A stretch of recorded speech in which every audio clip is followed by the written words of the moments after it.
Welcome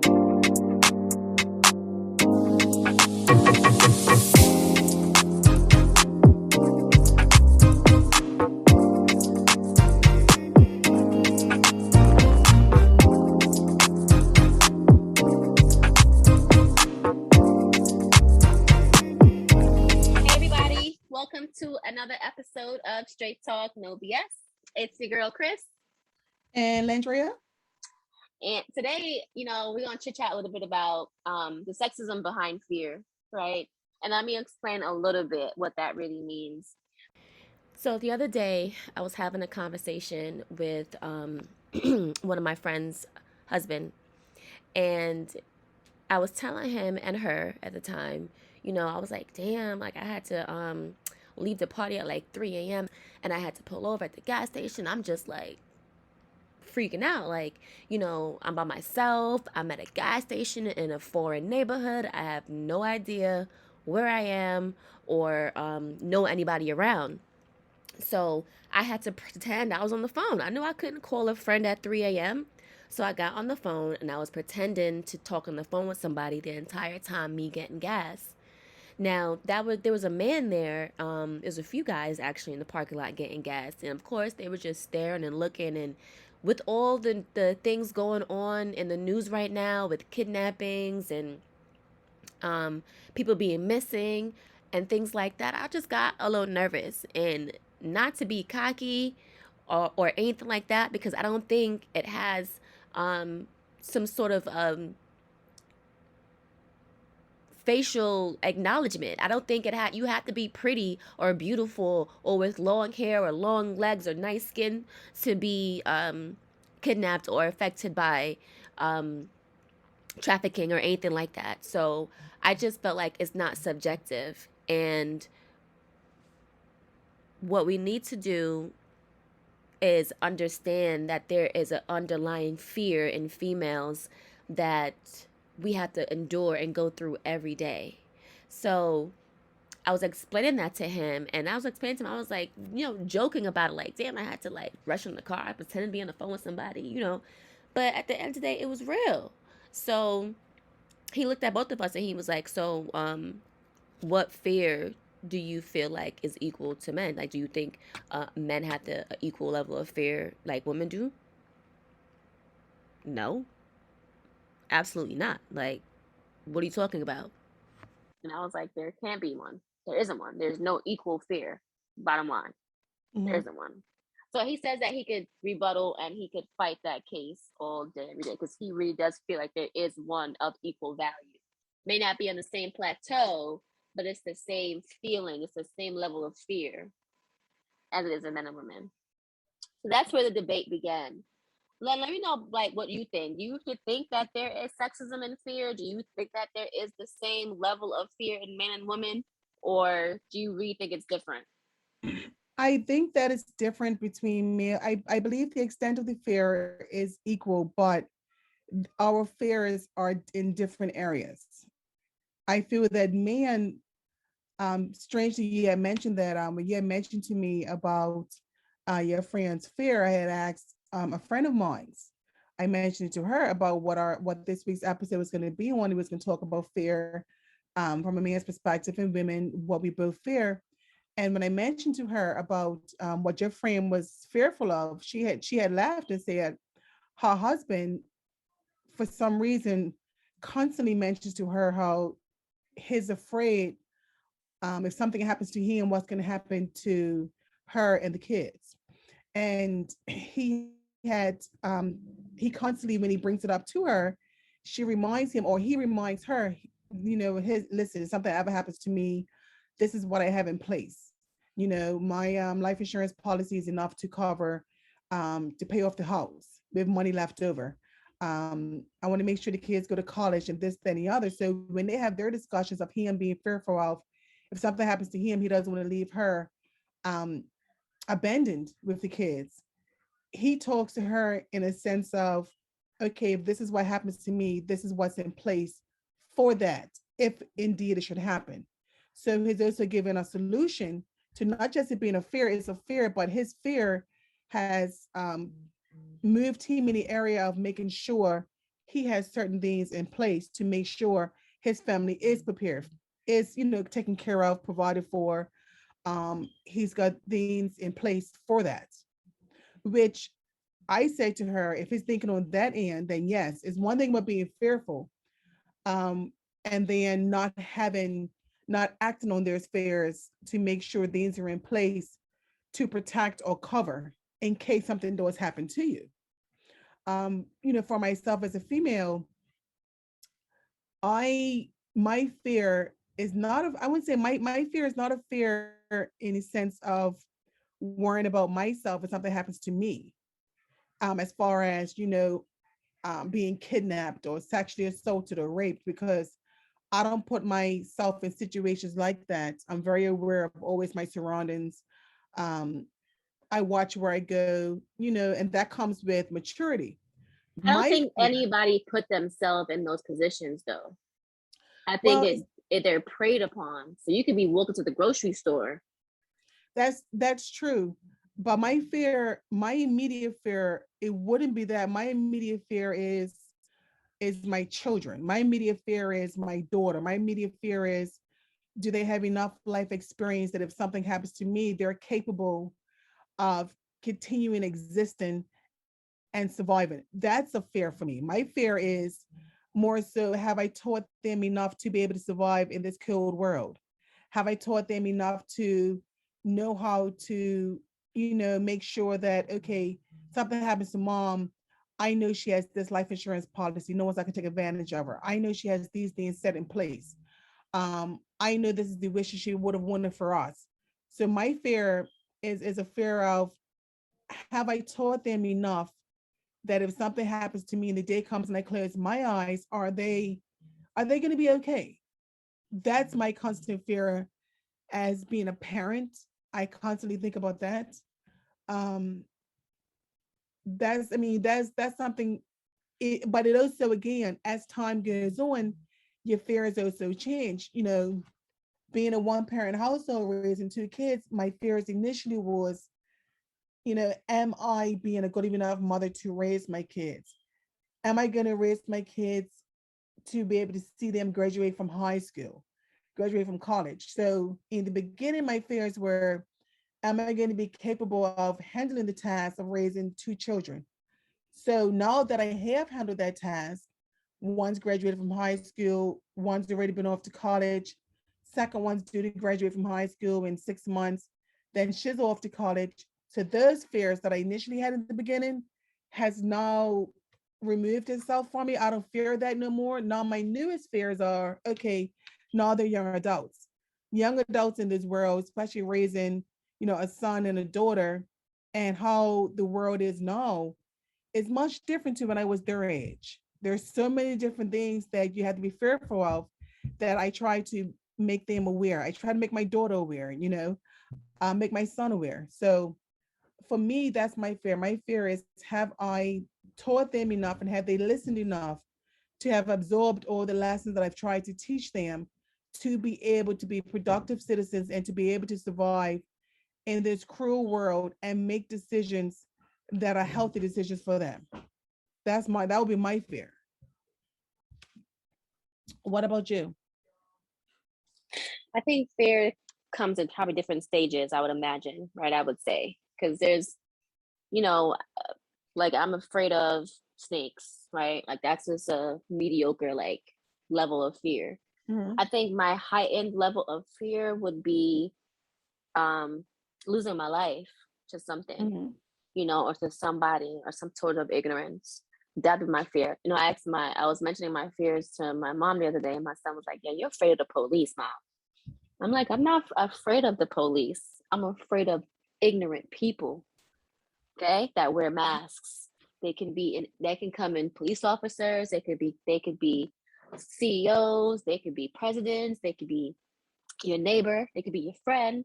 I'm afraid of those people. So I'm afraid of losing my life to the point where I'm not going to be here to, like you said, to be there for my son because he's not of that age where he can defend himself and take care of himself. And I am a single mother, right? So my immediate fear is something happening to me, and that directly affected my kid. because who's gonna be here to take care of him, Yeah, you that know? for me, that's the genuine fear right there. That's a genuine So fear for me. Yes. yeah, so like when I leave the house, it's coupled with protecting myself, make sure that I'm good.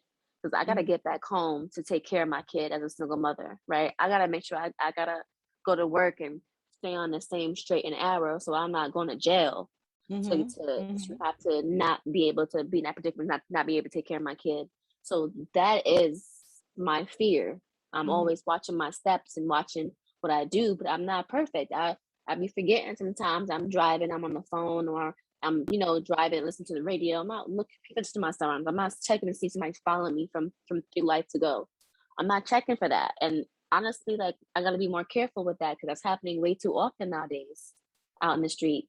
So that's my immediate fear. But that's what he was saying, as a man, society, not even society, before there was a society term or mhm, terminology or definition, people automatically saw man as the superior being because they're taller, they're stronger, they're physically fit, they're built differently, you know. So they saw them as the men, that the people that go out and provide and protect. Now society changed people's minds to think that way, to think men are the providers, what their role in the household is. You marry a woman, you protect and you provide for your family. And if you fail to do that, you're less of a man. That's what society has taught men. So whether that comes in whatever shape of fear that comes in, it could be depression, aggression, narcissism, abuse, physically, mentally, emotional abuse. It could come mhm, in all shapes of, forms. Some men handle that pressure well, and it drives them to do better, and it drives them to do more for their family and protect their family more. Some men, it's stressful. It's seen as stress. They turn to depression. They run away. They leave. They don't want to be around situations that bring that feeling out of them. So mhm, they try to mhm. run away from it. And that's what he was explaining to me. So his fear is not being able to protect and to provide for his family. That's the Right. bottom line. Whether he's in the home or not in the home. Because his example was, what if I was skinny? What if I was a scrawny dude, nerd who didn't know how to fight or didn't know how to, didn't have the wits to go make sure I got a home defense weapon to protect my home, or if I wasn't that person that stood up and defended my family at all costs. Like, what if I wasn't? How would I be viewed or seen in the world as a man that can't protect and provide for my family? So I was like, that's a very good point. But in my eyes, it's still not equal. It doesn't I equate to a woman being raped and physically assaulted and her body defamed or touched without consent. That is some level of physical, emotional, mental, all sorts of abuse. And not being able to provide for your family, I don't think it equates to that physical abuse. Maybe emotional or mental, but I mhm. won't say it would equate to that physical abuse. I mean, I know men as well can get raped as well too. We probably just don't hear about it as often as we do when it comes to women being sexually Of assaulted. course. So But I it's believe heightened in that. women, right? It's Mhm. more common. So the fear is going to be heightened in women because it's most common. Like I told him, I said, I feel like men can fear rape too when they go to Mhm. prison, Mhm. when they're in that predicament. But women have to fear rape on an But everyday not even basis. when they go to prison, because you have some men now that are, the correct term I believe is what, transgender. So some men as well, I mean, they have come across experiences where the individual is a transgender. I don't believe it's probably a fear of them, but they do come across those instances. I think it's each individual. I believe each individual has their fear. I think a lot of the fear has to do with their experiences as well as to why they're fearful of certain things. I know for me, my fears changed. The older my children got, my fears changed. Yeah, it changed. Whereas now, what I was fearful of in the beginning when they were younger is non-existent. Now my fear is, okay, now they're young adults. Now it's a whole set of fears that I think about on a daily basis. But I'm not just thinking about them or being handcuffed by it. Um, there's fears that I have. I'm mostly looking for solutions to problem solve those fears. If I have the fear of, are they able to handle money, manage money? Are they capable of doing, Is that a um, fear though? Like, are you yeah, terrified that they can't manage money? yes. Have you seen my Okay. kids how they manage money? Girl, I'm terrified of losing my life. I'm not terrified Listen, of my kid not being able to I, manage money. see, I don't, the fear of me losing my life, I don't fear that because I've always carried myself. I'm very mindful of obeying the laws. And even though I know it's no guarantee, but I'm not fearful when it comes to like my life or fearful of someone's going to sexually assault me. I'm not fearful of that. And I believe that comes from I intentionally, don't drive places that I might feel that maybe a little sketchy. Or I would drive the speed limit. Or if my instincts say don't drive down this way, it's too dark, or walk down this way, it's too dark, I would stop and get a long way around. So even though I know that doesn't is no guarantee something could possibly happen, it's no guarantee. But for me, that fear is not heightened as the fear of something happening to me. And again, tomorrow's not promised. I can possibly get in an accident tomorrow.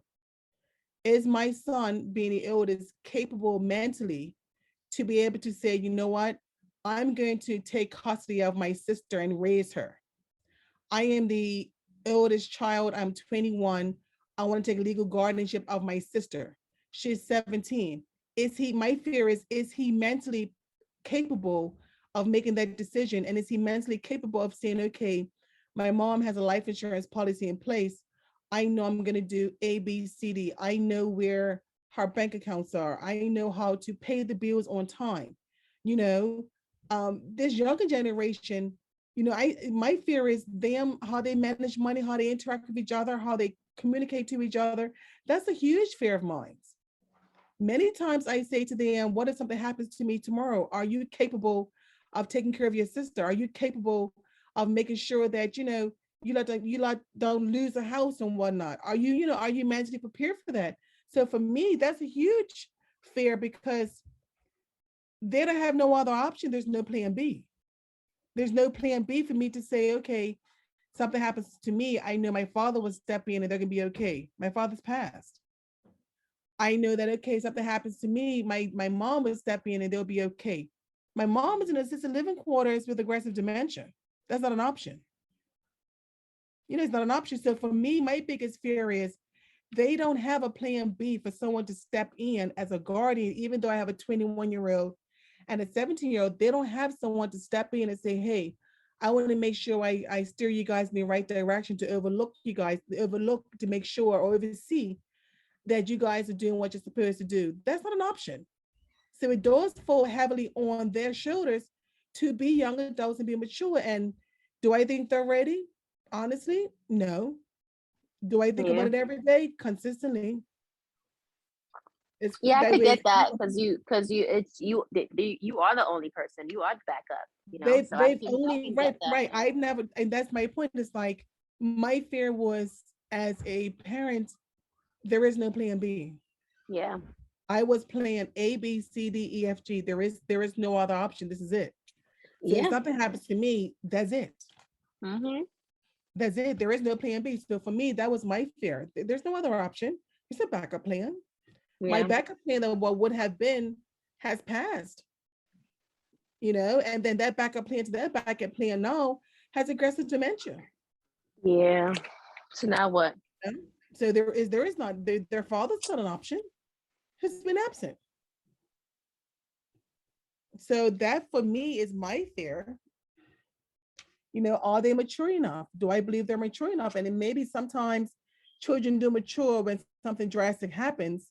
When you think that they're not prepared, they ironically could be prepared, and before you know it, they do the right thing, or they may surprise you. Maybe that's possible. Is that in my children? I don't know. What I do know is I see how they spend money. I see the decisions they make. I see how what their priorities are. And it's a huge concern for me. A huge concern.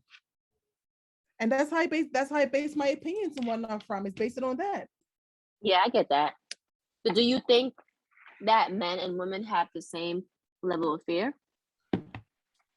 I don't think they have the same level of fear. I think it's individuals. I don't think that it's one level for men and one level for females. I think it's individuals.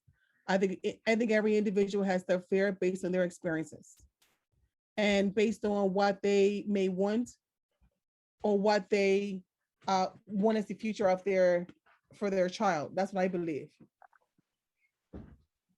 That's what I believe. I believe each individual parent has their own fear. That's what I believe. I Well, it's believe that. not fair in parents, it's fair in humans, right? Male and female. Mm-hmm. Is there sexism in fear? Like, for instance, for what as relates to you, do you think that your kid's dad had the same fear as you do for your children? Right. You said who? Their father? Yeah. No, no. Their fathers? No, he doesn't. His fear, his fear is, will he have to be burdened if something happens to me? Would be his fear. Well, really? You think so? 100%. 100%. His burden would be, what do you mean something's wrong with your mother? His fear would be, am I going to be burdened having to do what she did? I don't want to do that. That would be his fear. Oh, That would be wow. his fear. Yeah, and that's the truth. That would be his fear. Yeah. That's why when I say for me, you know, he has never been an option. It's never been an Yeah. option to say there's a Not even a plan B, backup. a backup. Whereas I know if something happens to me, their dad's gonna, my ex-husband's gonna step in and say, "Yo, come on, I'm here. I'm gonna step in. Got you. Come live with me. I'm got you. I'm gonna make sure this thing the other." That's not an option. That is not an Yeah. option. So there is no plan B. Something happens to me, that's it. So That's that cool. for me is a huge fear. I mean, that's my fear. And I've brought it to their attention. I've said it to them. I've made statements to them. I've made statements to Yeah. my son. I say it all the time. Even my daughter. Like as an example, today I needed to find out about our schedule for volleyball. And I'm driving. I said to her, I don't understand all these dates. Is it a weekend trip? Is it you have to go to one state one day, another state another day? I need you to find out for Mhm. me. To find out for me. So I said to her, can you text the chairman of the organization and find out and ask him to give me a call so they can break down or help me understand the schedule? So she was like, "Oh, you don't have the number? You ain't got to do it right now. You can do it when you get home." I said, "Well, you sit in the car right now while I'm driving. You can send a text. You can send a text, and while I'm driving." And I can tell she didn't want to do it. She was reluctant in doing it. So then we kept on driving, and then I happened to come to a stop sign, so I sent a text myself. And then the chairman sent me the number to the coach. So I said to her, "Can you text your coach and ask your coach to give me a call?" And again, she was reluctant. She was like, "Well, mommy, can you just text me one because I don't know what to say." And when she said that to me again, for a brief moment, I'm thinking to myself, well, wow. And I actually said it to her. I said, wow. I said, Sanaya, if something happened to me tomorrow and you had to find out certain information like this, whether it be call your doctor's office and make an appointment, dentist's office, make an appointment, or even send a text. I said, what would you do? If I wasn't here right now, like, what would you do? Would you be able to formulate that text and send that text off to get the information you need? So it's for me, simple even actions like that. It's like, why would you be reluctant to send a text? That puts fear in me. Even though it might have been the fact of she could have just been tired for having a 3 hour training session. That could have just very well been the reason. But I looked at it, whereas you don't want to send a text. The text is for you. You're being lazy. It Yeah. could have very well Yeah. been she had a 3-hour training session. She's exhausted and she doesn't want to be bothered. She just wants to go sleep when you drive home. It could have been something as simple as that. But Yeah. I I look think at it, kids, they rely on their right, moms a lot because they're always in their corner, correct. always there. So she And always probably knew you was gonna take care doing of it this. anyway. Correct. And that's why her attitude was like, well, why can't you do it? Why do you need me to do it? Why can't you do it? Why can't you Hmm. just do it when you get him? Blah, blah, blah, blah, blah, blah, blah. So I Yeah. got annoyed. I was like, Samaya, if something happened to me, what would you do? She's like, what Yeah. do you mean? I said, if something happened to me, God forsake, I don't wake up tomorrow. What are you going to do? What is the first phone call you're going to make? Who would you call? What Yeah. would you do? Have you and your brother ever discussed that? Of course not. They don't Then think she went about into losing it. their mom. Right. But I've even said to my son, I'm like, if something happens to me, you two sometimes can't even have a decent conversation about arguing amongst each other, right? Hmm. So if something happens to me and I'm not here tomorrow, what are you gonna do? Would you abandon your sister? Would you step up to the plate and be like, yo, my sister's still a minor. I'm gonna take guardianship of her. Yeah. Do you know what that even means? Taking guardianship. Are you capable, mentally prepared to be able to handle that? So for me, that's my fear. Because there's no other option. I have no backup plan. Yeah. Yeah, there's no backup Yeah. plan. No, I get it. I completely understand. Yeah. That's a very important fear that I feel like, most parents have, most mothers have, especially mothers, single mothers, been holding it Right. down on their own. But even amongst my fears of that, I'm not going to just have these fears and not act on it.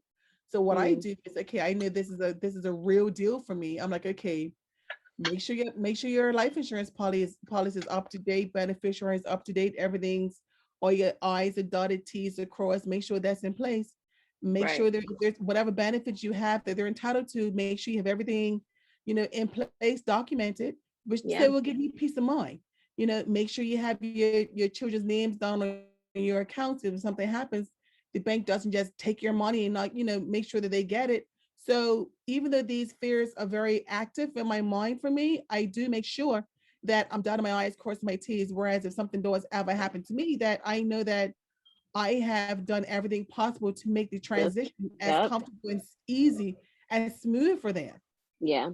to keep it very simple, because who knows? Yeah. And not that I'm saying that they may disappoint me, they may or may not. My son may be able to step up to the plate, and do what it's got Hmm. to do. My daughter may as well, but just in case, you know, I have it. Whereas it's giving them a breakdown. This is what has Yeah. to be done. Yeah. Trying to simplify everything, and even simplifying it to the point of, if something happens to me, letting them know what my wishes are, so they don't even have to like worry or panic about that. Like, what happens? Does mommy want to get cremated? Does mommy want to have a service? Does mommy want to, whatever it is? Yeah. Yeah. You have Exactly. to, because Like, what does if that not, look like? right, Hmm. so because if I don't do it, I know it's a strong possibility that something along the way is going to get messed up. So I would rather make sure, while I'm in good health and it's on my mind, that I do what I need to do to make sure the transition. And even though most times people don't like talking about, the death or the afterlife or whatnot, but it's real. For me, it's real. Yeah. No, I think it's super important. People don't talk about it enough. Yeah. Especially in immediate households, they don't talk about it enough. Right. I So think that, it's I and think in it's my definitely is household, looked over. Hmm. correct. And in my household, it's three: me and my children. So when I look at them, I have high expectations for them to be successful. I have high expectations for them to be, role models to other people and whatnot. But I also want to make sure that, when I do leave this world, that I make the transition as easier and as smooth and comfortable for them, whereas they're not struggling, they're not panicking, they're not, because there is no plan B. Yeah. There is no plan B. Yeah. So that's my fear. That's how I look at it. Okay. And you would say, like you said before, like there is no equal because everybody's individual, so everybody has their own level of Yeah, fear. I believe everyone has their levels of fears based on their experiences, based on their traumas, their experiences. Everyone has their own level of fear. Everyone has their own level of fear. They do. I don't believe it's universal. But I'd love to hear some other men out there. I'd love to hear what they think a major fear in men, is, what that looks like. And if they think that, there's an equal level of fear in men and women, no matter who they are. Right, that's true too. Because a lot of men think like that. A lot of men feel like women overlook or underestimate their fear and feel like, whatever. Like, you're supposed to be the man. You're supposed to protect me. You can't have a fear. You're not supposed to be fearful of anything. It's like, you know. But I also think I mean, even when it comes to men, I think it depends on the caliber of man that you have. There are some men that have been raised where they may have experienced something, whether it be from a single parent, whether them having lost their parents from a young age. It's something that has probably happened in their life that has shifted or made them feel like, okay, when I have my own children, because there are some men that do learn from their traumas, that want to that have always wanted their own families, and those type of men that have always wanted to have a family, have children, those men are the ones that will be fearful because they value family. They value their kids. They like with my dad. My dad had us and my mom. And even when before he passed 2 weeks prior, it's like he reached out to all his children, like just to make sure that one final, are you guys good? This is what I've always expected from you. This is what I'm proud of. This is what I want to apologize for.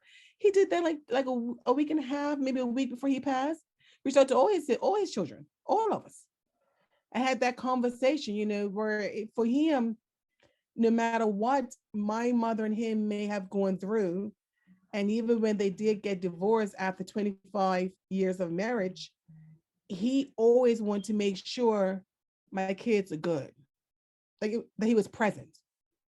It didn't matter what was going on. We were a priority. We were always his priority. We were a priority. And even though he came from a fortunate family, his background, they were never there for him when he got married and for other reasons and whatnot. Choices he made of who he married with my mom and everything. But he didn't let that deter him from being a man. But he knew as well there is no option. There's no plan B. I am your last father. This is where it's at. And this is my job to educate you, to school you, to show you life lessons and whatnot. I remember being taught how to write a check when I was about 8 years old. My father teaching me how to write a check. My father teaching me when he used to give us allowances how to, you have this as your allowance, you spent this, and to write it out. How much money you have left. When I was like 8, 9 years old. Wow. He gave those lessons. Absolutely. Mm-hmm. Mm-hmm. He made sure he drew it in our head, even when it came to wasting money and going out there and buying clothes and materialistic stuff. No. In my childhood, his priority was making sure that he bought a home that's his home, that had a nice size or a nice amount of property, bedrooms that he can build onto, and call that like the estate, where he wanted to make sure that when he parted this world, that when he leaves, he has left behind a homestead, that if anything ever happened to his children along the way as we're adults, we have a place we can run back to for comfort, to reset and go again. That was his priority. So I know his fear was in him of what happens to us if something happened to him. And what he did is to make sure he worked 3 jobs to make sure he bought that house. He bought that house, a nice bit of property, had 4 bedrooms. He built an apartment underneath. He made sure the property was always clean, maintained, and sufficient room for all of us. And he always made sure he instilled in us, if anything ever happens, you come back here. This is home. You have a place to come back to. You're not in the world abandoned with no place to come back to. And he drew it in our head. This is where you come back home, and this is where you reset and you start again. That's what he left behind. I love that. Yeah, there was no plan B. Yeah, So I love that. we were raised where he's out there buying us a whole bunch of materialistic stuff. Hell no. My weekends used to consist of, well, I was raised in Bermuda, but my weekends used to consist of going thrifting. Friday, the newspaper will come out. People will have garage sales on Saturdays and Sundays. He would sit at that kitchen table and he would circle. He would make little circles of what garage sales we're going to attend to see what we needed. He would not pay full price for anything, but if we needed a new couch and maybe some expatriates was leaving the island and their couch was only 6 months old, he would make sure if the garage was started at 8 o'clock, we are there at 7:15 waiting. Because if that price is $50 for that brand new couch, that may have cost about $2. And guess what? He's throw that sucker on top of that car and tie it down, and we have a new couch. And he's spent $50 and now we got a new couch. If we needed clothes or grew out of our clothes, we went thrifting. They used to have this place in Bermuda called the Barn. And every weekend we went there. My mother would take us and he would take us, and we would have to sift through all the clothes, whatever we needed, jeans or whatever. You get what you need and you bring it here and wash it up, and here you go. You got new clothes. But that's how that was. And he did it like that because he instilled in us what's important. Importance for him was making sure we had a home with bedrooms and our own privacy, and to know what it's like to live in a house and have your own bedroom, your privacy, and you can focus on school and whatnot. That's how he raised us. And I found myself now getting older thinking that same way. Like when I depart this world, I want to make sure my kids are straight. If they screw it up along the way, then that's on them. But for my peace of mind, I need to know, okay, house check, life insurance policy check, you know, um, whatever they may need, whatever to make the transition easy for them, check. Funeral arrangements made, check. Wishes are made, check. Um, that's what I want. And that's how he made it. He did that with us. So when that day Yeah, I came, was gonna say I definitely see that you carried that through yeah. your life. So that's my fear. When I look at my kids, I look at it now, like now I look at it whereas, okay, I'm gonna make sure that all I's are dotted, T's are crossed, and that this is in place, and to let them know my wishes are when you have your children, then you raise your children in this house, and everyone has a place to call home. This is where you come back to. You come back, you reset at home. Anything can happen when you're out there. Look at me. 1 minute I'm married, 1 minute I'm divorced. Had to do a reset, right? What you mean 1 minute? one I'm minute just I'm saying, married, right? 1 minute I'm divorced.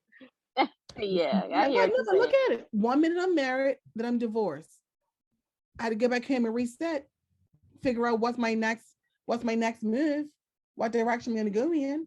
Am I gonna live back and am I gonna move back to Bermuda or continue to live out here in the States? I had to go So somewhere to you're kind of saying, reset. yeah, that's true. Yeah, you gotta I'm reset. definitely taking that idea from your dad. Yeah, But you have to have a place to reset. so you're saying that he grew up in, like, how did he grew up affected his way of raising you? My father was raised with like a silver spoon in his mouth. That's his background. And he was raised in what they called a homestead, which was a cluster of like three houses that was family property. And he didn't have to struggle. He had siblings, a sister, and twin brothers and whatnot. And he was raised with like a silver spoon in his mouth, what people would say. And he used to box and whatnot, had a good job and everything. And every woman wanted to be with. His nickname back then was Red, was his nickname. And his parents, his father, had high hopes that he's gonna, marry a beautiful woman, has comes from a great family, and blah blah blah. How that story goes. Was he light However, skinned? no, he's with my complexion. Oh, okay. I was My wondering why they complexion. call him red.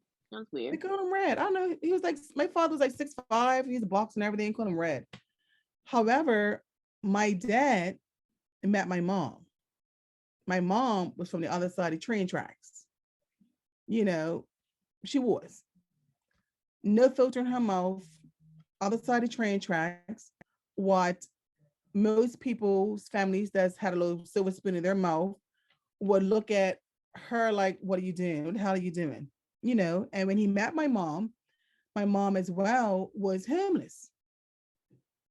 So uneducated from the other side of the train tracks than what he was used to. He had been to college and everything, but out of all the women he chose to be with, he married my mom. And in doing so, in marrying my mom, he was also cut off. And he accepted it. He was cut off. Oh no, Absolutely. He was that's cut off. So there horrible. was no plan B. So there was Yeah. no plan B for him. So he was cut off. He married my mom. And in the beginning of my childhood, I remember um, living in Southampton in a 2-bedroom apartment with extremely small, I mean, snap of a kitchen. And we had a little table that said 4 people, but our family was at that time of 5 of us, and the table could only hold 4 people. So he would stand up and eat while the rest of us sat down. Little small little living room, and it was 2 bedrooms, and my parents were in one bedroom, and the children were in another bedroom. And then my father used to work 3 jobs. He had a 9 to 5 job at a telephone company. Then he used to do bartending at a hotel called Invery Hotel. So he used to work from 9 to 5. Then he'll go do bartending from like 7 to 11 or 8 to 12, 8 to midnight. And then he'll go over to what days ago, they will go over to PHC, which was a club, and he will bartend over there and also run the card games over there and whatnot from like say midnight to 3 in the morning, turn around, get him about 3:30 to make work for 9. And he did that for years. But I knew how to play some cards. I could play some, listen, I could play some spades and everything else, boy. But he that was his life. And he chose that for his family because there was no plan B. And he did that for several years. And then one day we got the news, guess what? He bought a house. So So he you went from think that that small. Mhm. you think his parents cut him off, like drove his fear to even provide and protect y'all even more? Absolutely. Absolutely. He could have easily just made it, he could have easily made the easiest decision of just dumping my mom and keeping it pushing, but he chose not to. He never turned his Yeah, back. He chose not to, and this is what it's going to do. And the chips fall where they fall. And guess what? I'm going to survive. And he did. yeah. He ended I up, mean, I it mean, sounds like that. It sounds like, you know, his fear was not being able to protect and provide for his family. Why yeah, it's why he worked so hard, worked those 3 jobs. he had a driven Why force he, behind him. yeah, why Mhm. the protect was to make sure he had a home he had to always come back to. That was Right. his way of protecting y'all. But not all men are capable of being that ambitious or Of that. course not. Yeah. Right. A lot of men are not. But in his case, he made the sacrifice. And even though he was working 3 jobs, I never can recall a time he was not there at any school events. He was always there. Parents, teachers conferences, sports day, you name it, he was there. So Yeah. he had But all that going it on. sounded like he was built for tough before he Yeah. met your mama. Before Yeah. he met her, he was a tough It was guy. already He in was him. boxer. He was already on that path. Yeah. But you're right. A lot of men don't have those same qualities. Your story sounds a lot like mine about how my dad raised me, Mm-hmm. and he took care of me from when my mom, they separated from when I was younger, and she was on the other side of town and he was on this side. I also Mm-hmm. lived on a homestead property where it was a family property where we had 3 homes and a storefront in the front.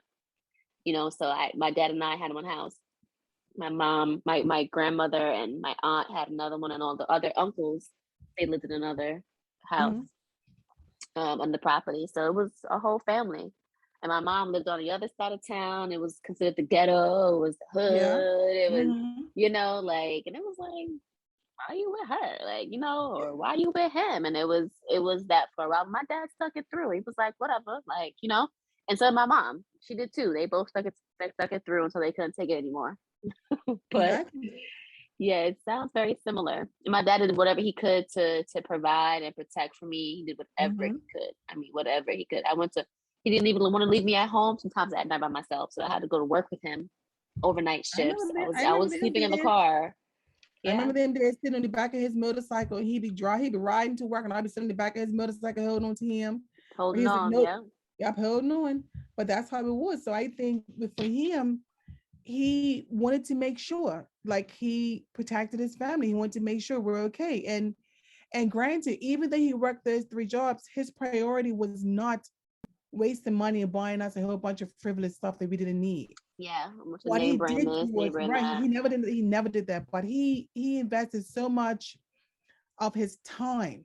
Like he would, instead of him buying us a whole bunch of crap, we went fishing like every other weekend. We went fishing, and he taught us how to fish and scale the fish, fillet it. He would put us in fishing tournaments. We were in different road races. So weekends were occupied where he had us running all these different road races, competing in the fishing tournaments, putting us in different camps and whatnot. So he wanted to make sure that where he spent his money was in areas that expanded our minds, expanded our view as what else is out there.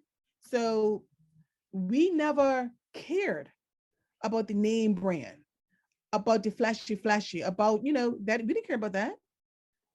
What we cared about is who's and catch the biggest fish.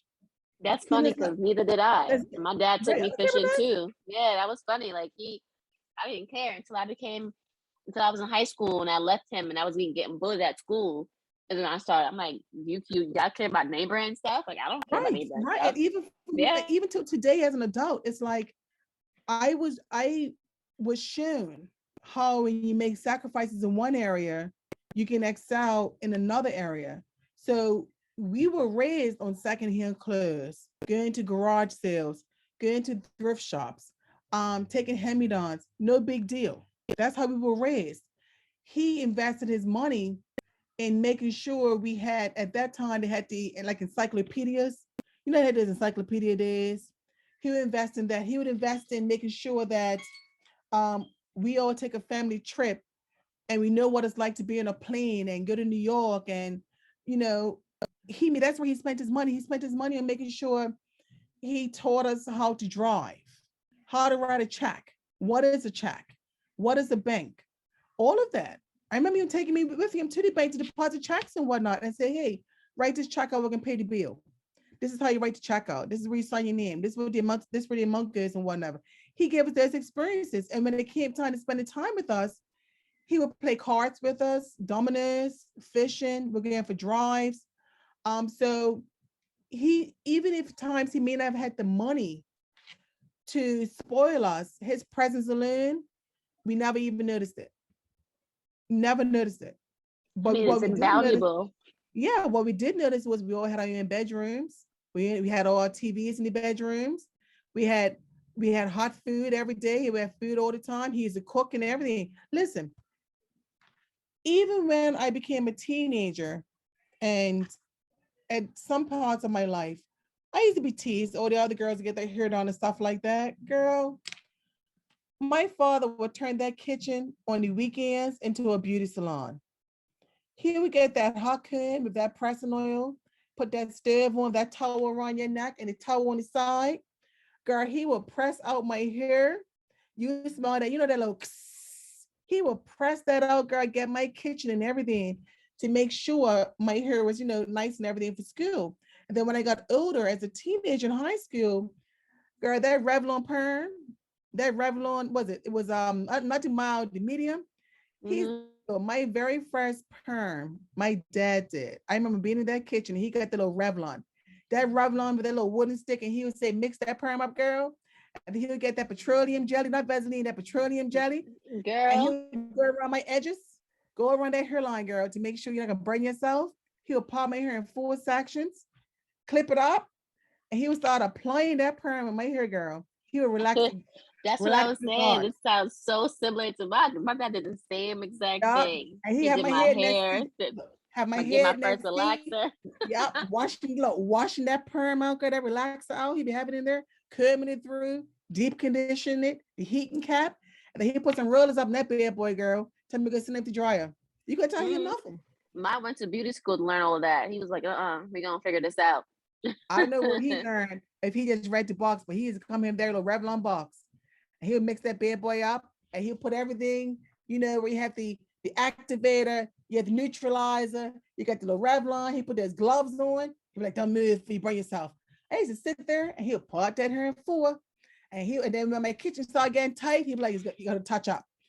We would sit in that kitchen. He'll touch up that kitchen or that new growth. Sure did. My dad, he wouldn't spend no money on that. He did it himself. Trim my ears and Right. all. Yep. Mm-hmm. Yep. But no, I agree. A lot of men are not built like that. They're They're not. not built like that. But They're not built like that. that's to attest to my friend's statement when he was like, people's fears are shown in different ways. They're not shown. They're Yeah. not all portrayed in the same way. So just Right. because, just because your dad, my dad too, had that same fear to protect and provide for us, their fear ignited them to step up. Yeah. Push them to step forward and provide correct. even more. Whereas others, their Mm-hmm. fear makes them run away. And It what makes them was also scared. great, exactly. And that's what I was gonna say. What made it great was that even though those were his fears, we never felt it. And when we got older, or when I got older, I understood what he did, what I understood when it all came together. For me, it all came together when I realized everything he had put in place. It made sense to me when I was going through my divorce and I had to come back to Bermuda to kind of reset, is when it made sense to me. Everything he had talked about of having that safe haven, that that place you can call home. When I went through my divorce and walked away from my ex-husband as a new mother, with a child, if he didn't have that homestead there, where would I have gone? Right? Where would have been my reset? There wouldn't have been no reset. So for me, the reality of everything he had put in place, I felt that when I went back and I was like, okay, I get it. I get it. I understand. And even since then, all of his children at some point along in our lives have come back home and reset and going again.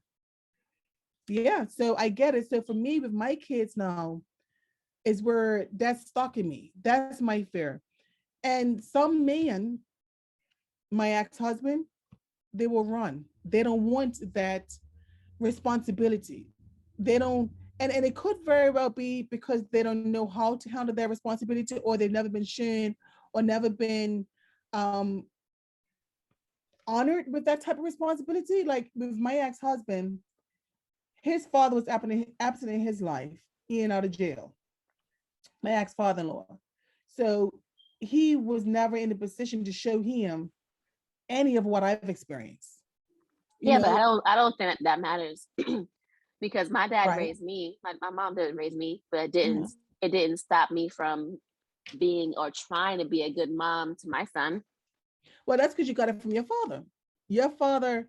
See when I say that about my ex-husband, I say when when there is no other option, you have no other choice to mature, grow up, and find a solution. Right?